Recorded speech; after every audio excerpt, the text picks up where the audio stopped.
बिस्मिल्लाहिर्रहमानिर्रहीम। आज हम डिस्कस करेंगे सिमेट्रीज ऑफ स्क्वायर और इससे हम कंस्ट्रक्शन करेंगे D4 ग्रुप, यानी construction D4 dihedral group D4। और D4 का आर्डर क्या है? 8, यानी DN का आर्डर हमें पता है कि DN का जो आर्डर है वो होता है 2N। तो D4 का आर्डर हुआ जी 2 मल्टीप्लाइड बाई 4 8। तो D4 इसका आर्डर 8 हुआ। अच्छा, डाइहेड्रल कहते क्यों इसको हम बाद में देखते हैं। पहले मैं आपको ये कि एक स्क्वायर है, प्रीवियस लेक्चर में हमने ये देखा था कि जो रेक्टेंगल है उसको 180 पे रोटेट करते थे तो वो अपनी ओरिजिनल पोजीशन पे आती थी, उसकी सिमेट्री 180 पे थी। इसकी जिसमें और सेक्लाइन 4 ग्रुप बना था। अब ये स्क्वायर है, ये मैंने अब बनाया हुआ भी है, यानी 1 2 3 4 ये दो उसके डायगोनल है, एक को U कह लिया, एक को V कह लिया, एक उसका हॉरिजॉन्टल एक्सेस है BA या AB, दूसरा CD उसका वर्टिकल एक्सेस है, the intersect at origin O। मैंने एक स्क्वायर इसके ऊपर रोटेट करने के लिए आपको समझाने के लिए भी एक अलग से बना दिया है। सेम समझो कि यही कापी है। ये 1 है तो इसके नीचे 1 होना चाहिए, 2 है तो इसके नीचे 2, ये 3 है इसके नीचे 3 आप बना लें, 4 के नीचे 4 लिख लें जब रोटेशन करेंगे, और आपको समझाने के लिए ये मैंने बनाया है। अच्छा, ये इसकी जो ज़ीरो रोटेशन है यानी ओरिजिनल फॉर्म पे, उसे हम अल्फ़ा 1 सपोज कह लेते हैं। ये आपकी बुक का पेज नंबर 99 है और 100 पेज पे ये सिमेट्रीज ऑफ स्क्वायर डिस्कस की हुई हैं। तो ये तो 1 का, ये मैंने रोटेट नहीं किया तो 1 का इमेज 1 हुआ। इसे हम आइडेंटिटी परमोटेशन कहते हैं, यानी 1 2 3 4, 1 का 1, 2 का 2, 3 का 3 और 4 का 4। जब आप 90 पे रोटेट करेंगे, ये मैंने 90 पे रोटेट किया है। कितना रोटेट किया है? 90 पे। 90 पे फिर स्क्वायर अपनी ओरिजिनल पोजीशन पे ही आ जाता है। तो उसे हम कह लेते हैं कि ये हमारा है जी अल्फ़ा 2, यानी ये सेकंड परमुटेशन आ गया। इसे हमने क्या कहना है? अल्फ़ा 2 1 2 3 4। अब अल्फ़ा 2 91 का इमेज क्या हुआ जी? 2 2 का 3 3 का 4 और 4 का इमेज आ गया जी 1। ये आपका बन गया अल्फ़ा 2। अब आते हैं जी अल्फ़ा 2 को हम अल्फ़ा फर्ज कर लेते हैं। उसके बाद ये आपने यानी 90 पे आपने, फिर आपने 180 पे यानी 90 और आप रिफ्लेक्ट कर दें इसी को, ये मैंने 90 और कर दिया है। तो अब ज़रा देखें जब, तो इसे अल्फ़ा 3 की वैल्यूज ज़रा पहले देख लेते हैं क्या आते हैं। अब 1 का इमेज आ गया जी 3, 2 का 4, 3 का 1 और 4 का इमेज आया जी आपका 2। ये आपका अल्फ़ा 3 है। अब बुक में अल्फ़ा स्क्वायर लिखा हुआ है, ये है भी अल्फ़ा स्क्वायर बेसिकली। अल्फ़ा 3 क्या है? अल्फ़ा स्क्वायर है। ये अल्फ़ा स्क्वायर कैसे आया, ज़रा ये मैं आपको अलग से ये पेज पे ना प्रूव करके देता हूँ। ये अल्फ़ा को अल्फ़ा से मल्टीप्लाई करते हैं तो ये क्या बन गया? Alpha square. ज़रा देख लेते हैं अल्फ़ा स्क्वायर कैसे आया। 1 2 3 4। अल्फ़ा है क्या हमारा? 2 3 4 1 1 2 3 4 2 3 4 1 1 2 3 4 1 का 2 और 2 का 3, 2 का 3 और इधर 3 का 4, तो इसका मतलब 2 का 4 हो गया, 3 का 4, यानी 3 maps on to 4 and 4 on to 1, 4 1 goes to 1 and 1 on to 2। तो 3 4 1 2 क्या है जी? 3 4 1 2, ये अल्फ़ा 3 आपका यही निकला था ना, तो इसको आप अल्फ़ा का स्क्वायर नहीं कह सकते। ये आपके सामने मैंने अल्फ़ा को अल्फ़ा से मल्टीप्लाई करके हल कर दिया अलहदा पेज पे। ये मैं ज़रा साइड पे रख देता हूँ। अब आते हैं, ये आपने 180 पे किया था रोटेट, अब आप 270 की रोटेशन पे ज़रा जाएं, वो आपका अल्फ़ा 4 आया। अल्फ़ा 4 ज़रा देखते हैं कि वो क्या आता है। 1 2 3 4, 270 की जब आप रोटेशन करते हैं तो वो ये आ गया जी। अब ज़रा देखें, ये 270 पे जब आपने रोटेट किया तो 1 का इमेज आया जी 4, 2 का 1, 3 का 2 और 4 का आया जी 3। अब ये अल्फ़ा क्यूब है, क्या आया जी अल्फ़ा क्यूब। आप अल्फ़ा स्क्वायर को अल्फ़ा से या अल्फ़ा को अल्फ़ा स्क्वायर से मल्टीप्लाई करेंगे, आंसर फिर भी यही आएगा। यानी 2, यानी अल्फ़ा 4 है, आपने ये चौथा परमुटेशन बनाया है 270 की रोटेशन पे, ये क्या आया अल्फ़ा क्यूब कहते हैं। अल्फ़ा क्यूब क्यों कहते हैं मैं आपकी सहूलत के लिए फिर मैं आपको ये ज़रा सॉल्व अलहदा से करके दे देता हूँ कि अल्फ़ा क्यूब जो है वो अल्फ़ा इंटू अल्फ़ा स्क्वायर, ये अल्फ़ा स्क्वायर पहले लिख लें, अल्फ़ा बाद में लिख लें।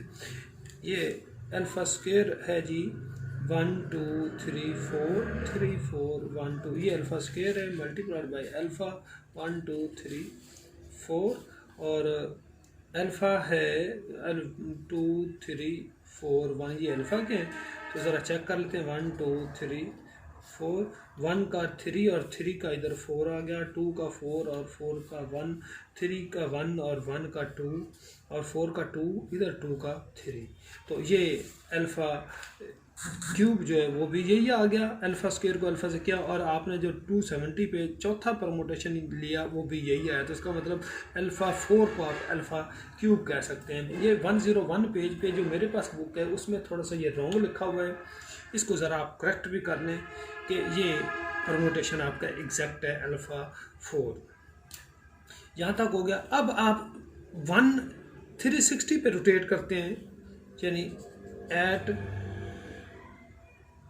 360 डिग्री, यानी कंप्लीट आप रोटेशन करते हैं, तो ये फिर 1 का 1, 2 का 2, 3 का 3, 4 का 4 आ गया। तो ये फिर आइडेंटिटी परमुटेशन यानी यही आ गया, तो इसको लिखने की ज़रूरत नहीं है।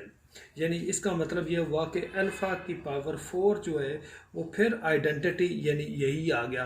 तो इस D4 में, डाइहेड्रल ग्रुप ऑफ आर्डर 4 में अल्फ़ा की पावर 4 क्या आई, आइडेंटिटी आ गई।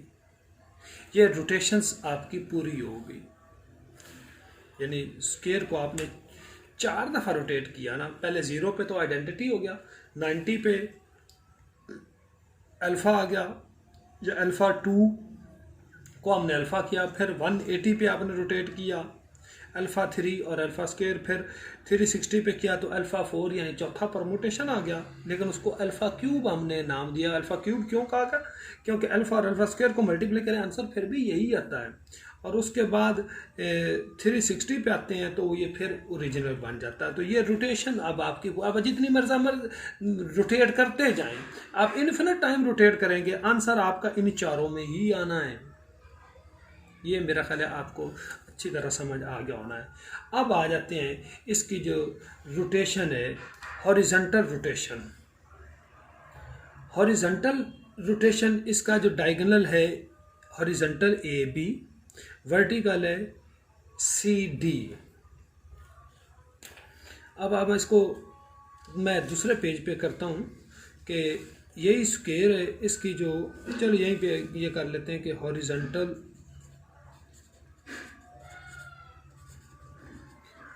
रोटेशन। अब हम इसको जब हॉरिजॉन्टली रोटेट करेंगे तो हॉरिजॉन्टल है AB, ये ज़रा देखना, मैं यही स्क्वायर है, इसको मैंने हॉरिजॉन्टली रोटेट कर दिया। तो अब देखें 1 का क्या आया जी, ये इसको हम अल्फ़ा 5 कहेंगे, और ये मतलब ये आपने रोटेशन मतलब वो जो 90 वो एंटी क्लॉकवाइज, क्लॉकवाइज भी वैसे कर सकते हैं, एंटी क्लॉकवाइज किए वो ठीक है। अब आपने फ्लिप कर रहे हैं पूरे को, यानी हॉरिजॉन्टली अलांग बी ए किया, तो इसको अब हम बीटा कह लेते हैं। तो यहाँ पे क्या है जी, 1 2 3 4, 1 का इमेज 4 और 2 का 3, 3 का 2 और 4 का आया 1, यानी 1 का 4, 4 का 1, 2 3 पे और 3 2 के पोजीशन पे चला गया। ये आपका बन गया जी बीटा। ये तो आपने ले ली रोटेशंस। अब नेक्स्ट जो रोटेशन है वो आप करेंगे, ये आपका पेज नंबर 1 है। अब नेक्स्ट हम आते हैं जी पेज नंबर 2 पे। इसी स्क्वायर में, स्क्वायर आपका यही है, ये मैं ऊपर कर दूँ, ये पेज ज़रा नीचे लिख लेते हैं कि अब आप इसको रोटेट करते हैं डायगनली। पहले आपने डायगनल यू को रोटेट किया, यानी तो आपका आ गया अल्फा 6, यानी रिफ्लेक्शन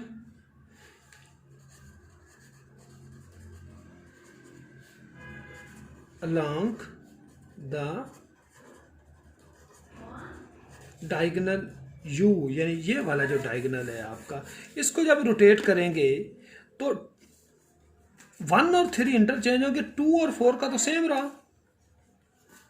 जरा गौर करें कि ये स्क्वायर है, आपने यूं रोटेट किया तो 2 और 4 अपनी जगह पे रहे, 1 का 3 और 3 का 1 हो गया, ये अल्फा 6 आ गया, 1 2 3 4, ठीक है। ये आपके सामने है, 1 का आ गया जी 3 और 3 का आ गया 1, 2 का 2 रहा, 4 का 4 रहा, वो अपनी ही जगह पे रहे। यहाँ पे इसको आप अल्फ़ा बीटा कह सकते हैं। अल्फ़ा बीटा कैसे कि ये कोई नया नहीं आया, बल्कि आपने जो अल्फ़ा आपका भला क्या था, मैं ये आपको करके देता हूँ। अल्फ़ा बीटा को ज़रा मल्टीप्लाई करते हैं। अल्फ़ा हमारा है 1 2 3 4 और अल्फ़ा था 2 3 4 1 1 2 3 4। अब ये मैं बीटा की वैल्यू लिखने लगा हूँ। जो बीटा हमने देखा था, ये जो हॉरिजॉन्टल रोटेशन है, ये था 4 3 2 और 1। अब हम इनको मल्टीप्लाई कर लेते हैं, क्या आता है 1 2 3 4, 1 का 2 और 2 का 3, 2 का 3 और इधर 3 का 2, 3 का 4 और 4 का 1, 4 का 1 और 1 का।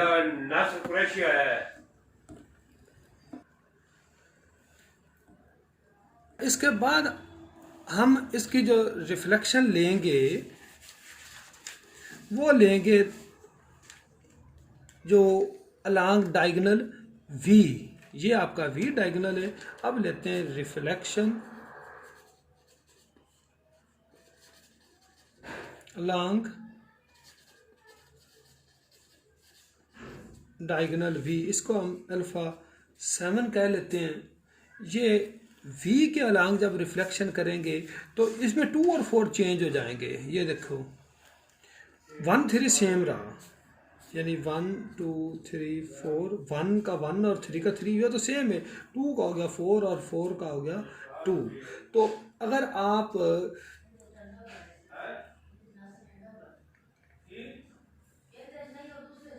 ये आपका बन जाएगा अल्फ़ा स्क्वायर बीटा, जो आपने पहले वैल्यू निकाली है। ये अल्फ़ा स्क्वायर की वैल्यू थी, यानी अल्फ़ा 3 वाली 180 वाली, और इधर बीटा, इनको अगर आप मल्टीप्लाई करेंगे तो आपका ये अल्फ़ा स्क्वायर बीटा आ जाएगा।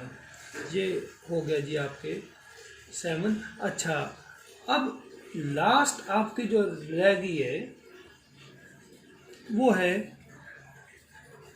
रिफ्लेक्शन वर्टिकल, यानी वर्टिकली आप इसको रिफ्लेक्ट करते हैं। तो वर्टिकली इसको हम रिफ्लेक्ट करते हैं। पहले आपने सी डी के किया था, अब आप वर्टिकली जब इसकी रिफ्लेक्शन करेंगे तो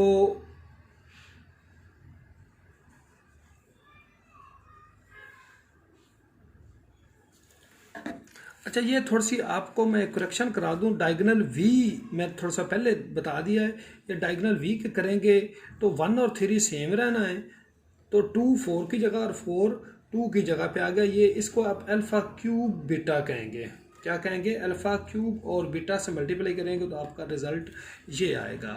अब नेक्स्ट आपने ये सी डी के अलॉन्ग रोटेट करना है, तो वो ये आ जाएगा 1 का 4 और 4 का, इसमें ये आपका आ गया, ये मैं वर्टिकली आपकी रोटेशन अलॉन्ग सी डी, यानी अब रोटेट करेगी अलॉन्ग सी डी, ये आपका सी डी है, ये वर्टिकली रोटेट किया तो ये बन गया 1 का 2, 2 का 1,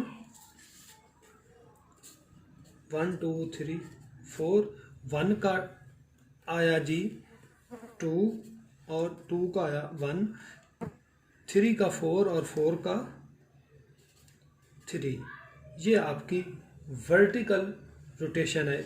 इसे अल्फ़ा 8 कह लें और ये अल्फ़ा स्क्वायर बीटा के बराबर है। ये बेसिकली ये अल्फ़ा आपका है,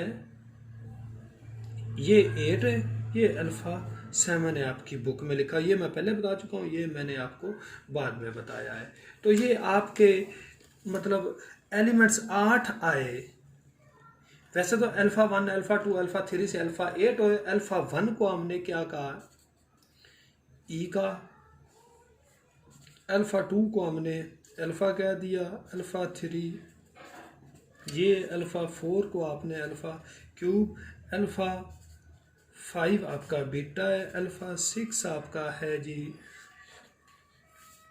अल्फ़ा बीटा है, अल्फ़ा 7 आपका है जी अल्फ़ा स्क्वायर बीटा है, और अल्फ़ा 8 आपका है जी अल्फ़ा क्यूब बीटा। इसमें डाई हाइड्रल में एक तो रोटेशन में वो 4 रोटेशंस हुई, अल्फ़ा का आर्डर 4 हो गया, यानी अल्फ़ा की 3 तक तो ये आया, अल्फ़ा 4 जो है वो फिर ई बन गया, ये एक एंगल ये अल्फ़ा उसका जनरेटर हो गया। दूसरा आपने इसको फ्लिप किया वर्टिकली, हॉरिजॉन्टली, या मतलब डायगोनली आपने फ्लिप किया तो वो फिर स्क्वायर बना, तो वो आपका दूसरा जनरेटर बीटा हो गया। तो बीटा वो 2 दफ़ा ही, मतलब ये ऐसे कर लें फिर स्क्वायर, ऐसे कर लें फिर स्क्वायर, ये हॉरिजॉन्टली कर लें, वर्टिकली कर लें, डायगोनली कर लें, तो ये स्क्वायर वर्ड दूसरा यानी बीटा के अलॉन्ग आती हैं। तो बीटा का आर्डर 2 है, यानी अल्फ़ा का यहाँ पे आर्डर कितना है 4 है, यानी अल्फ़ा की 4 ई आ गया, और बीटा स्क्वायर वो ई आ गया, बीटा स्क्वायर क्या आया, ई आ गया।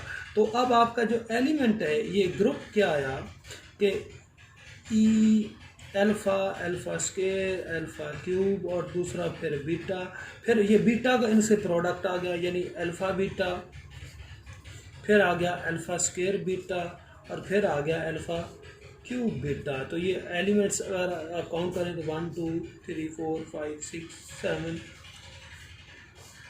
8 आते हैं, 1 2 3 4 5 6 7 और 8। तो ये आपका D4 ग्रुप है। इस D4 ग्रुप की 1-2 और प्रॉपर्टीज़ हैं, वो आपको मैं बताता हूँ कि जो पेज नंबर आपका ये 3 है कि अल्फ़ा 4 क्या आया जी, वो ई आ गया।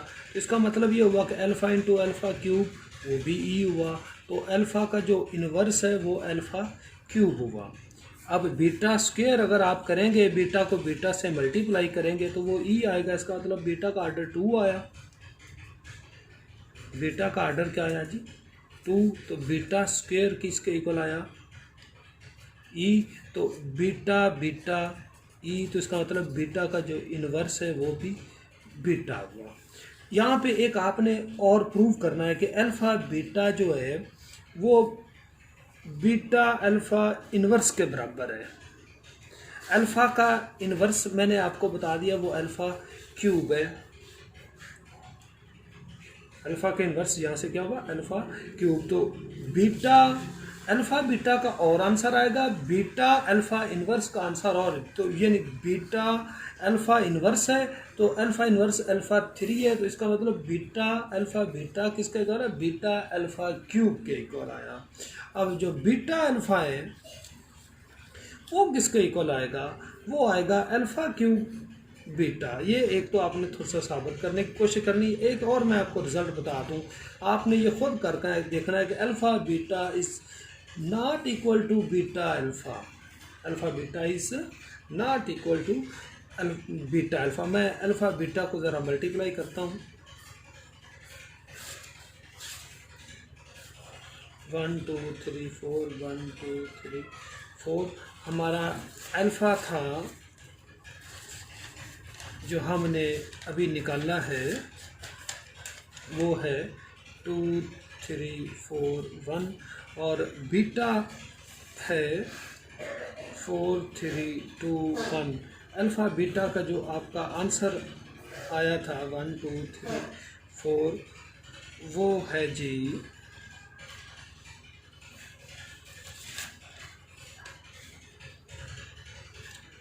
3 2 1 4।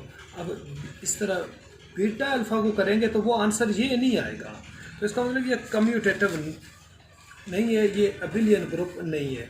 अब आपने इसका कैलनेस टेबल बनाना है,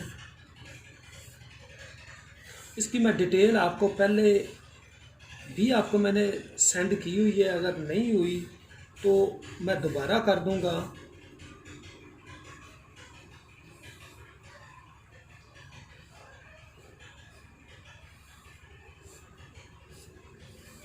यानी यहाँ पे ई, अब ये लिखने का तरीका है कि अल्फ़ा की 4 है ना। अच्छा, इस ग्रुप को एक लिखने का और भी तरीका मैं आपको बता देता हूँ कि ये जो D4 है इसके दो, एक अल्फ़ा है, अल्फ़ा बीटा यानी generated such that alpha 4 equal to e equal to beta square, और अल्फ़ा बीटा का स्क्वेयर भी वो ई आएगा, और इसमें alpha beta is equal to beta alpha inverse. ये आपका पेज नंबर 3 है। तो ये डाइहेड्रल ग्रुप को आपने इस तरह लिखना है। तो ये ई आगे आ गया जी alpha, alpha square, alpha cube, फिर आ गया बीटा, फिर बीटा का इनसे आप प्रोडक्ट निकालेंगे, alpha beta, alpha square beta, और फिर अल्फ़ा क्यूब बीटा। इस तरह एलिमेंट्स ये इधर भी लिखेंगे, ये आपने टेबल भी कंप्लीट करना है। तो आई थिंक आपको ये D4 इसके एलिमेंट 8 हैं, तो ये समझ आ गया होना है। फिर अब हम जनरलाइज भी करेंगे कि वो कैसे होते हैं, वो नेक्स्ट लेक्चर में करेंगे।